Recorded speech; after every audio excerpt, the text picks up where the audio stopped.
দুইটা উঠায়া চোখের একটু পানি ছেড়া বলতো, মালিক এত বড় সংসার, এত যাই ঝামেলা সব সামনে নিয়ে সারা দিন তোর কাছে আসতে পারি নাই, এখন ঘুমাইতে চললাম, সকালে যদি উঠাস তাইলে উঠবো, নাইলে চির নিদ্রা হয়ে যাবে।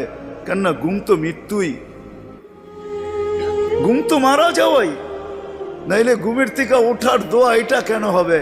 আলহামদুলিল্লাহিল্লাযী আহইয়ানা বাদা মা আমাতানা ওয়া ইলাইহিন নুশুর। ঘুম যদি মৃত্যু মরা না হইতো, মৃত্যু বরণ করা না হইতো, তাহলে এই দোয়া ঘুমের থেকে উঠার হতো তো হইতো কেন? অন্য দোয়া হতো, আরো তো কত দোয়া হইতে পারত। বোঝা গেল আমি মৃত্যুর থেকে ফিরে আসছি, মরে গেছিলাম ঘুমের ভিতরে। আমার জাতি যদি শোয়ার আগে হাত দুইটা উঠায় তওবা করে শুইতো, নারী পুরুষ নির্বিশেষে, এইখানে